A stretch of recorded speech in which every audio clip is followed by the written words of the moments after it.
Lisa Winters floated to the main viewing window of Horizon's Edge space station. Her eyes moved from the bright dots of distant stars to the digital readings on her tablet. Something was wrong with the numbers. She had been watching this particular galaxy, NGC 7735, for 3 months now. The energy readings from its outer rim didn't make sense. "Samuel, can you check these readings again?" Lisa called over her shoulder. Her voice echoed in the quiet observation deck. Samuel Grant looked up from his workstation. The young physicist pushed his glasses up and nodded.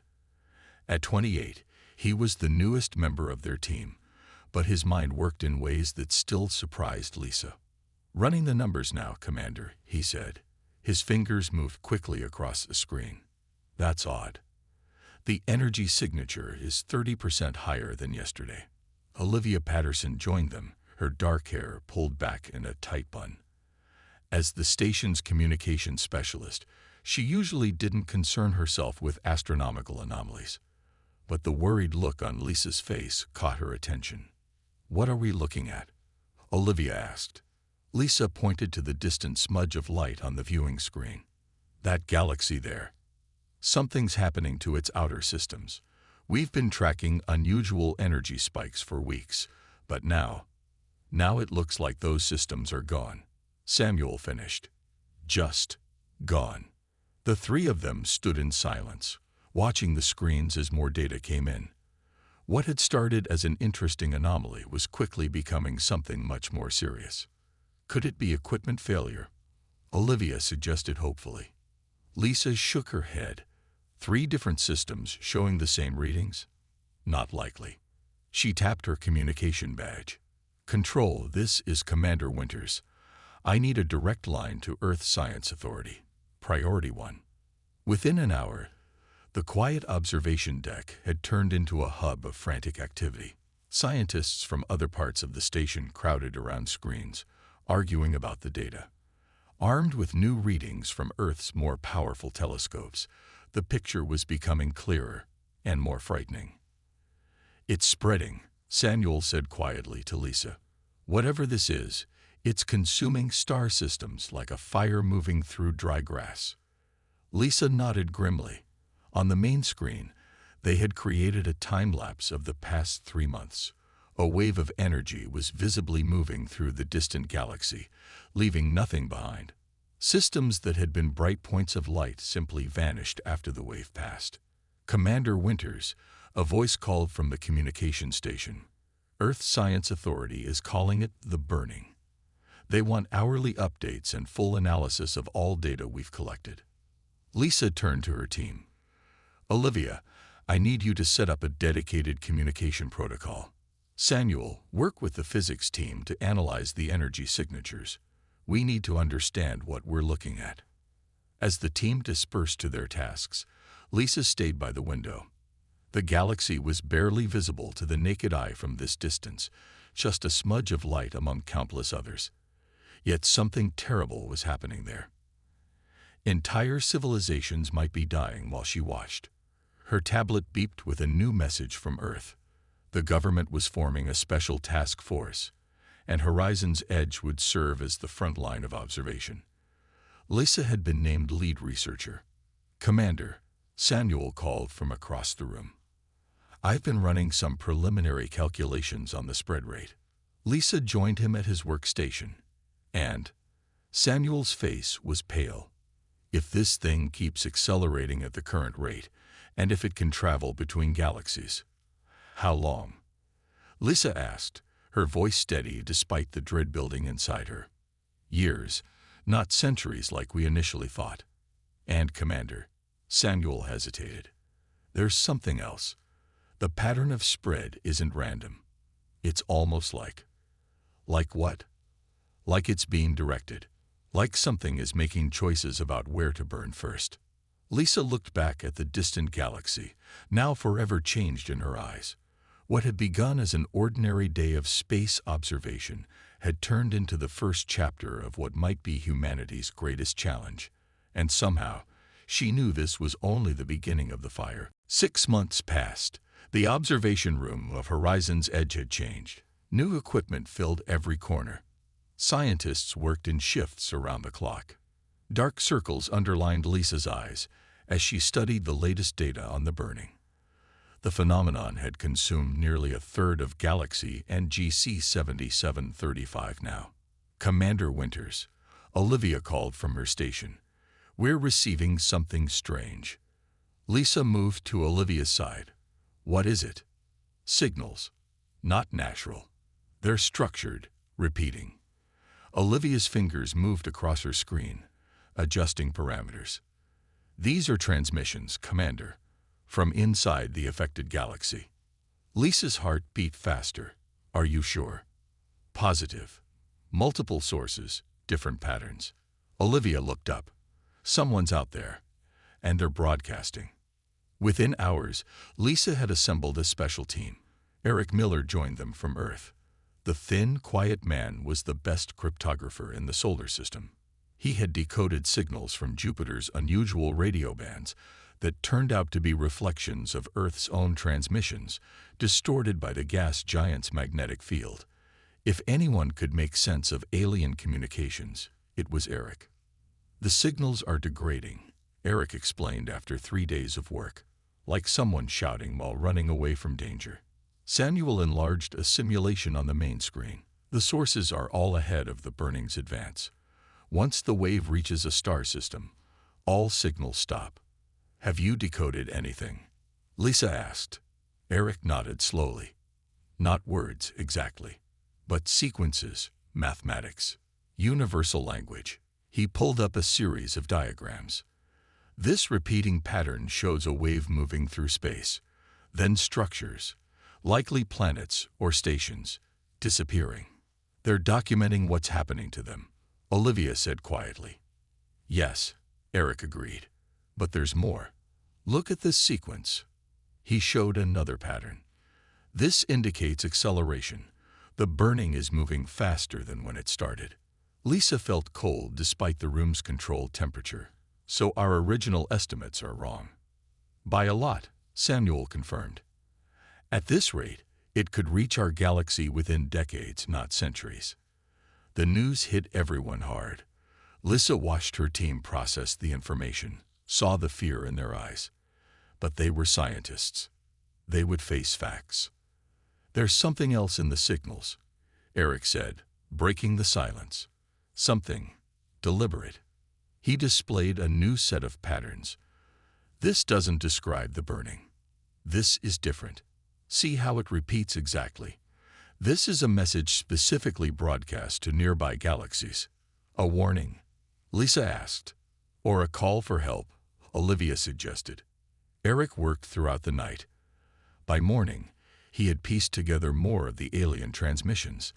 The team gathered around as he presented his findings. "The signals are coming from at least 6 different civilizations," Eric explained. "Different star systems, different signal types, but they're all saying similar things." He displayed his translations on the main screen. "The fire consumes everything. It hunts the bright ones first. Not natural. Purposeful. Help us." Samuel studied the data. "The bright ones. What does that mean?" "Technological civilizations," Lisa said, the realization dawning on her. "Stars that shine with artificial light. The burning is targeting advanced societies first." "That's not possible," Olivia argued. "A natural phenomenon can't choose targets." "Unless it's not natural," Eric said quietly. Over the next weeks, more transmissions arrived. The messages grew more desperate, then fewer, as the burning consumed more of the distant galaxy. Lisa's team worked tirelessly to understand what they were facing. One night, as Lisa sat alone in the observation room, a new alert sounded. She checked the screen and froze. Something was coming through space, not signals this time, but an object, moving faster than should be possible. "Control, this is Commander Winters," she called. "Track the object entering the outer solar system, and alert Earth immediately." Through the window, she stared at the distant stars. Whatever was coming their way, Lisa sensed it would change humanity's understanding of the universe forever. The real story was only beginning. The ship was like nothing humans had ever seen before. It drifted near Neptune's orbit. Its hull scorched and damaged. Earth sent 3 military vessels to intercept it. Lisa and her team watched the live feed from Horizon's edge, barely breathing as the cameras showed the alien craft up close. "No weapons detected," reported the captain of the lead Earth ship. "We're attempting to establish contact." Hours passed with no response from the alien vessel. Finally, Lisa spoke up during the video conference with Earth Command. "Let me go," she said. "My team understands the burning better than anyone. If whoever is on that ship escaped from it, we need to talk to them."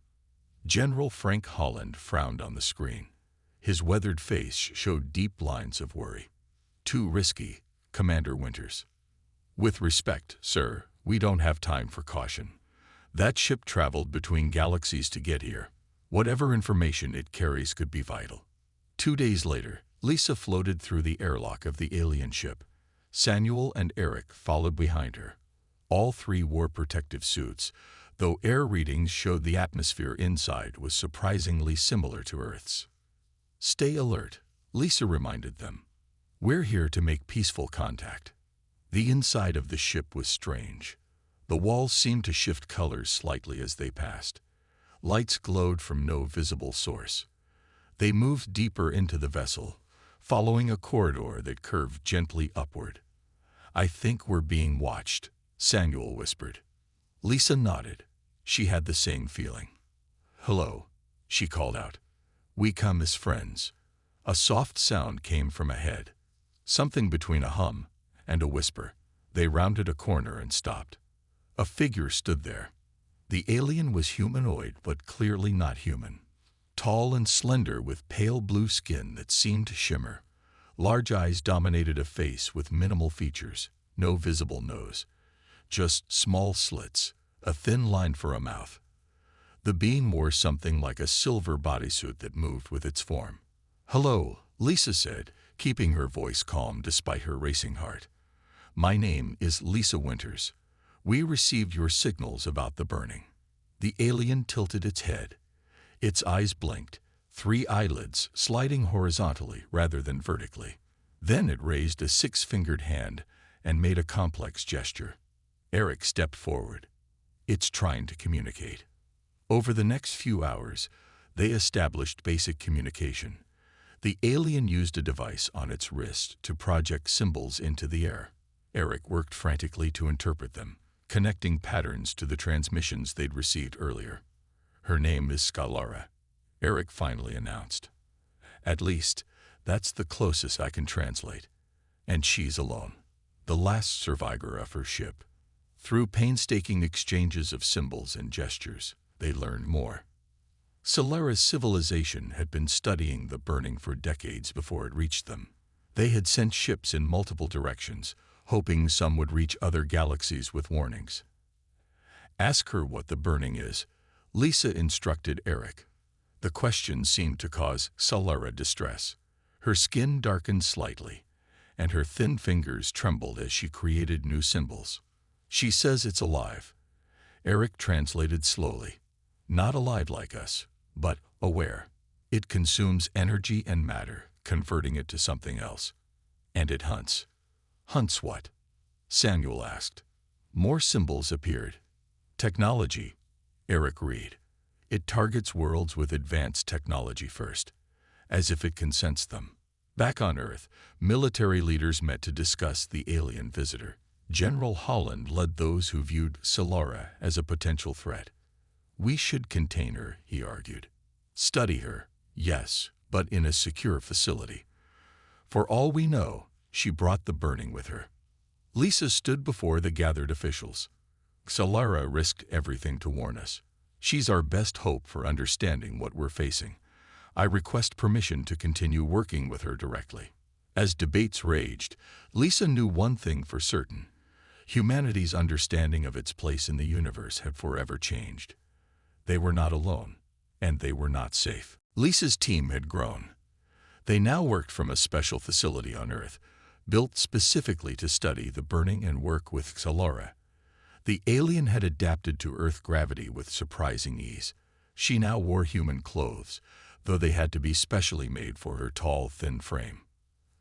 Tilara stood by a window, looking at the blue sky. After months on Earth, she still seemed amazed by its color.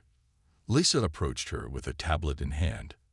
"We have a new team member arriving today," Lisa said. "A mathematician who might help us understand the spread patterns better." Tilara turned. She had learned some English words, but still mostly communicated through Eric's translation system. She made a gesture of acknowledgement. William Carter arrived that afternoon. He was a short man with messy gray hair and nervous eyes that rarely made contact with others. Despite being only 45, he moved like someone much older, his shoulders hunched as if carrying a heavy weight.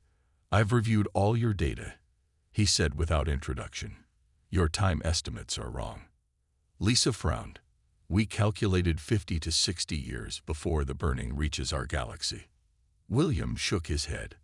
"No, I created a new model based on acceleration patterns." He handed Lisa a tablet with complex equations filling the screen. "The burning is speeding up faster than you thought. We have less than 50 years, maybe as few as 30. The room fell silent. Samuel was the first to speak. "Are you certain?" William finally looked up, meeting their eyes briefly. "Math doesn't lie. People make mistakes. Math doesn't." They spent days reviewing William's calculations. No one could find any errors. The truth was clear and terrifying. The burning would reach them within one human generation. News of the revised timeline leaked to the public. Panic spread in some areas. Religious groups declared the end times had come. Others formed what they called final pleasure societies, determined to enjoy whatever time remained. In their facility, Lisa's team worked harder than ever. Tilara shared everything she knew about the burning. Her people had discovered something important before they were destroyed. Not all matter affected same way. Tilara explained through the translator. Some elements resist longer. Samuel expanded on this. Certain molecular configurations seem to repel the energy conversion process. If we could create large-scale versions of these materials, could we build shields? Lisa asked. "Not shields exactly," Samuel said, "but we might be able to reconfigure our technology, our energy systems, to be less visible to the burning, make ourselves less appetizing targets." William spent most of his time alone, running simulations. One evening, Lisa found him staring at his screens with an unusual expression. "What is it?" she asked. "Look at this." He showed her a simulation of the burning's wave pattern. It avoids certain areas, goes around them. Lisa studied the model. Natural barriers. No, these areas have something in common. William pulled up data Tilara had provided. They contained primitive species, pre-industrial civilizations. "So the burning really does target technology," Lisa murmured. "Not just that. It specifically avoids certain types of biological life." William looked uncomfortable with human interaction, but his excitement overcame his anxiety. "It's like it's farming." "Farming what?" "I don't know yet, but it's preserving something while consuming everything else." That night, Lisa met with General Holland. Their relationship had improved over months of working together, though tension remained. "We need to start implementing Samuel's modifications to our technology," she told him. "And we need to do it globally." Holland nodded grimly. "I'll take it to the World Council." "But Lisa," he rarely used her first name, "people are scared. When scared people hear we need to reduce our technology to survive, some will resist." "We don't have a choice," Lisa said. 30 years isn't long enough to evacuate Earth, even if we had somewhere to go." As she left the meeting, Lisa looked up at the night sky. Somewhere out there, the burning continued its relentless advance toward their home. Time was running out. Project Firebreak began 8 months after William's revised timeline shocked the world. Every nation contributed resources and people to the massive effort. The goal was clear: modify Earth's technology to make it less detectable to the burning. Nancy Rivers led the engineering team. She was a practical woman with short red hair and hands roughened by years of hands-on work.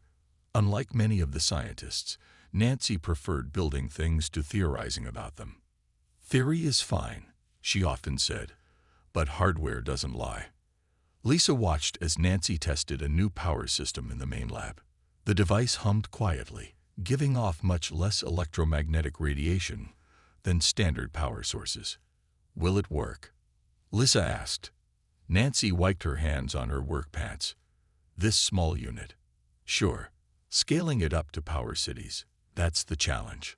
Around the world, similar work was happening. Old power plants were being shut down. New ones, based on the resistant configurations Samuel and Solara had identified, were being built. It was the largest coordinated project in human history. Not everyone supported the changes. Some groups protested, claiming it was a step backward for civilization. Others refused to believe the burning was real at all.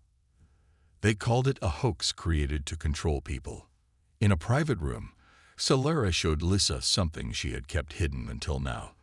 A small cube that projected three-dimensional images when activated. It showed the final days of Solara's homeworld. "My people tried many solutions," Solara explained through the translator.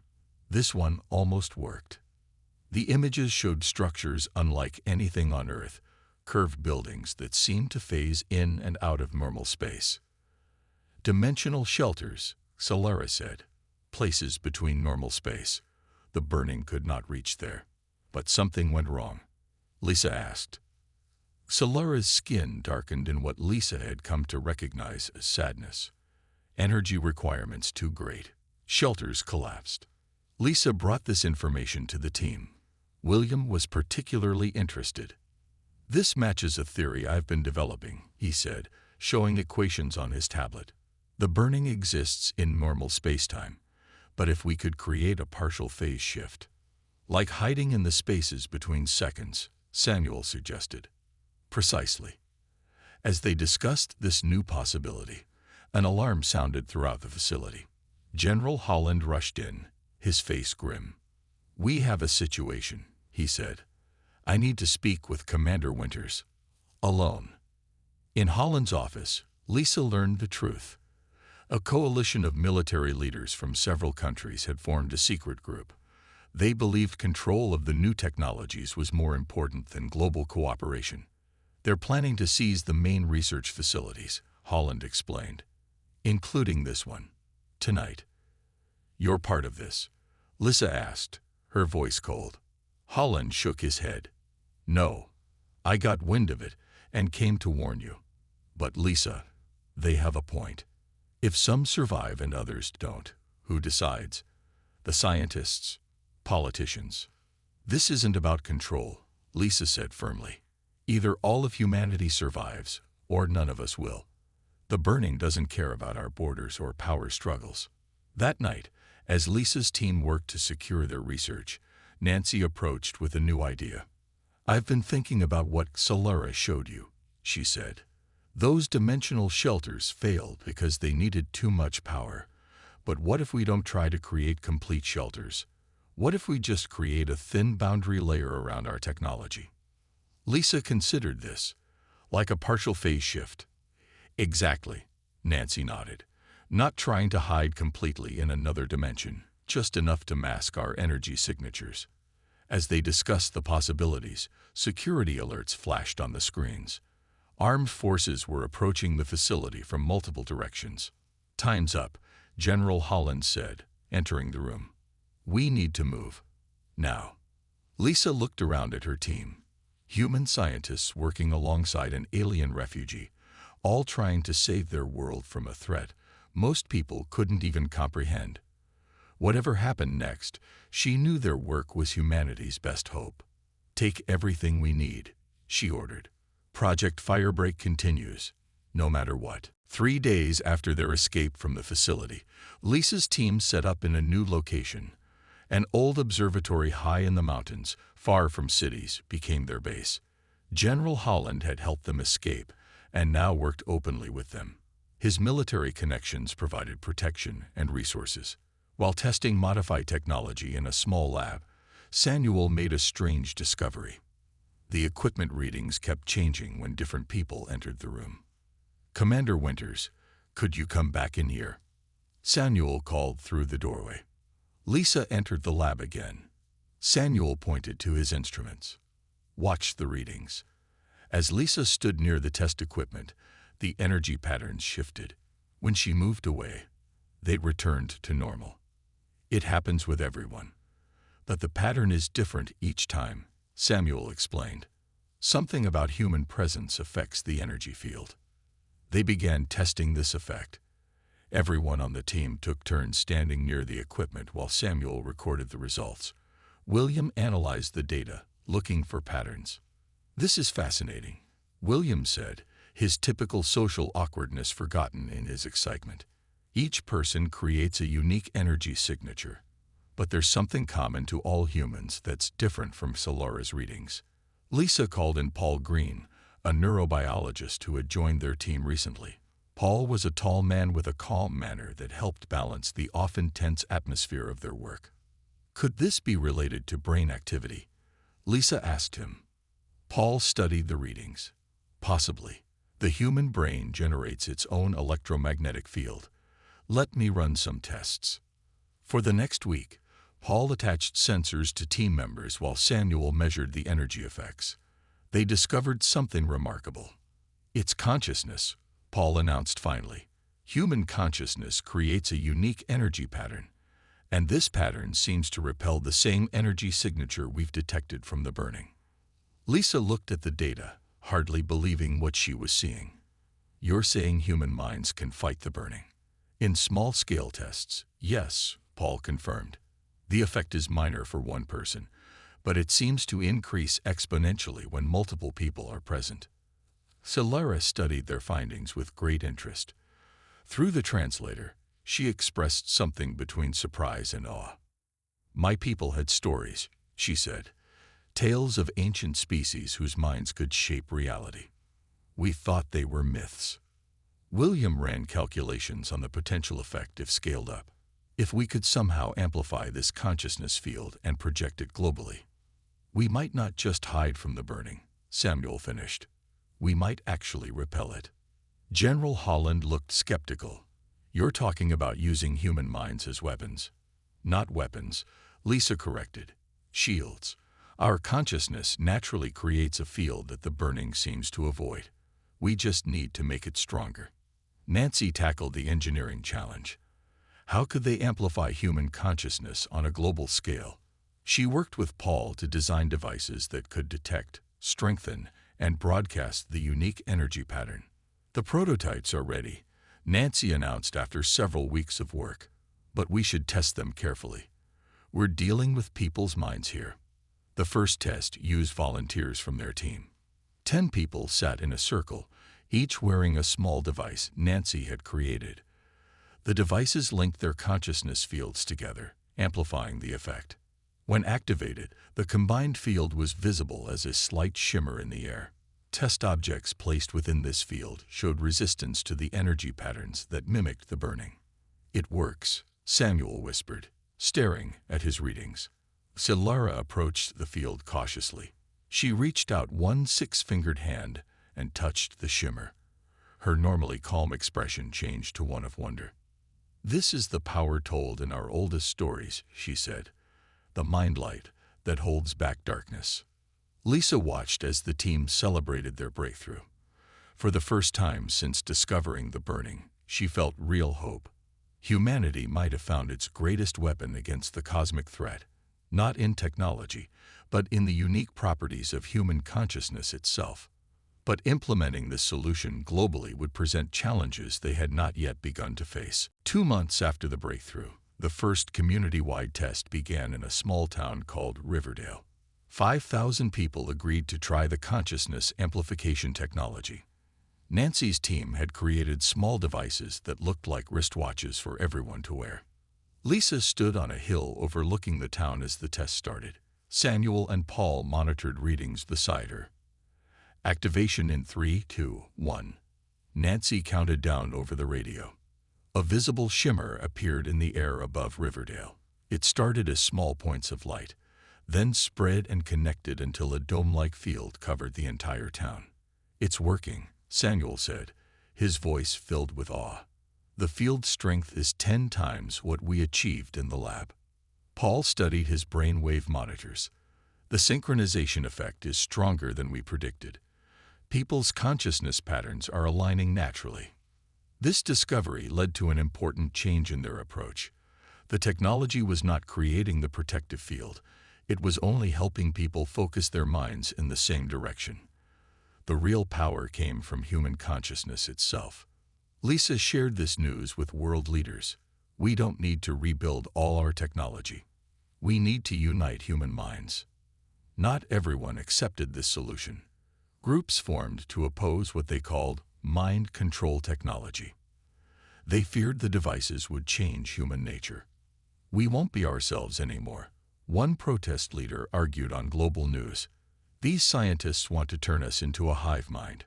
Despite the resistance, tests expanded to more communities. Each success proved the concept worked. The protective fields not only shielded against simulated burning energy, but seemed to strengthen people's natural mental abilities. Children in the test communities reported vivid dreams shared with neighbors. Adults found they could sense others' emotions more clearly. Rather than creating a hive mind, the technology seemed to enhance individual consciousness while creating connections between people. General Holland, once skeptical, became one of the strongest supporters after visiting Riverdale. "I've seen it with my own eyes," he told military leaders from around the world. "This isn't a loss of humanity. It's an evolution of what makes us human." As implementation spread, Lisa noticed something unexpected. The effectiveness of the protective field varied depending on the emotional states of the people involved.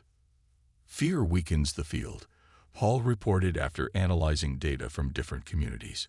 "But positive emotions, especially hope, determination, and compassion, make it significantly stronger." This presented a new challenge. How could they maintain positive emotional states in billions of people facing an existential threat? Lisa discussed this with Solara one evening as they watched the sunset from the observatory. "My people failed because we tried to escape alone," Solara said. "Each family, each group built their own shelter. No connection. Humans are connecting," Lisa noted. "Yes, this is your strength." Solara's translator struggled to capture the emotion in her voice. "My people had better technology, but humans have better hearts." As the implementation plan moved forward, they discovered that the amplification technology worked best when communities gathered together. Schools, churches, and public squares became focal points for the protective field. William calculated that they would need at least 60% of Earth's population participating to create a field strong enough to protect the planet. "The technology is simple enough now that we can produce billions of devices," Nancy assured them. "The hard part will be convincing people to use them." Lisa knew this challenge went beyond science or engineering. It required something more fundamental: trust between people who had often been divided. News arrived that the burning had accelerated again. New calculations showed it would reach the edges of the Milky Way within months, not years. "We're not ready," Samuel said, his voice tense with worry. Lisa looked at the map showing communities where the protective field was active, bright points of light against the darkness, like stars themselves. "We have to be ready," she said. "There's no more time." The day arrived. Telescopes across Earth detected the burning entering the outer reaches of the Milky Way. Its advance was visible now even to amateur stargazers, a wave of darkness consuming stars at the edge of the galaxy. On Earth, 70% of the population wore the amplification devices. Cities, towns, and villages glowed with protective fields that merged into larger shields covering entire regions. From space, Earth looked like a blue planet wrapped in a shimmering net of light. Lisa stood in the central monitoring station they had built beneath the old observatory. Screens showed the status of protective fields worldwide. Samuel, William, Nancy, Paul, and General Holland worked at different stations around the room. Solara stood silently by the main window, watching the sky. The burning has reached Saturn's orbit, Samuel reported, his voice tight. Moving faster than we predicted. Field strength holding at 92%. Nancy called from her station. Some fluctuations in regions with high fear responses. Lisa activated the global communication system. Her face appeared on screens in gathering places around the world. People of Earth, she said, keeping her voice calm and clear. The threat we have prepared for is now at our doorstep. The protective field is working, but we need to strengthen it. Focus on hope, on determination, on our connection to each other. Across the planet, people responded. In town squares, in schools, in homes, they gathered closer together. Parents held children. Strangers reached out to each other. The global field strength indicator ticked upward. 93%, 94, 95. The burning reached Jupiter, consuming the giant planet in minutes. The wave of destruction accelerated toward Earth. Impact in 3 minutes, William announced. In the final moments before contact, Lisa felt a strange calm. She looked around at her team. Humans who had worked alongside an alien refugee to save their world. Whatever happened next, they had already achieved something remarkable. "It's here," Samuel whispered. The burning hit Earth's protective field like a wave striking the shore. The impact was visible as ripples of light spreading across the global shield. For a moment, everything held. Then alarms sounded throughout the monitoring station. Field strength dropping, Nancy called out. 87%, 85. On screens around the room, they could see the protective dome wavering. In some places, thin spots appeared where the burning began to seep through. "The amplification system is failing," Paul reported urgently. "The technology can't handle the strain." Lisa watched as readings continued to fall. The machines they had built were breaking under the pressure. But something else was happening too. In communities where the devices failed, people drew closer together. The fields there didn't collapse. They grew stronger. It's not the technology, Lisa realized suddenly. It never was. She turned to the global communication system again. The devices were only tools to help us find what was already inside us. She told the world, "Our consciousness, our connection to each other, that's the real power. You don't need the devices anymore. Just reach out to each other." Across Earth, people removed their wristbands. They joined hands, stood shoulder to shoulder. The protective field flickered, then stabilized. Then it began to grow stronger. Field strength at 110%, Nancy reported in disbelief. 120. The burning pressed against Earth from all sides, but now the shield pushed back. From the protective bubble around Earth, waves of energy began to radiate outward into space, not just defending, but actively countering the burning. "It's working," Samuel said, his voice filled with wonder. "We're not just stopping it. We're healing the damage." The counterwave spread through the solar system, restoring normal space where the burning had been. It continued outward, gaining strength as it moved. Lisa stood with Salara at the window, watching as stars that had dimmed now glowed brightly again.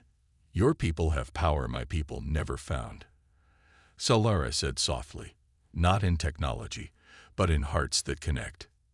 As dawn broke over the mountain observatory, Earth stood safe, not because of machines or science, but because billions of human minds had joined together to protect their home. In that moment of unity, humanity had discovered its greatest strength and its true place among the stars.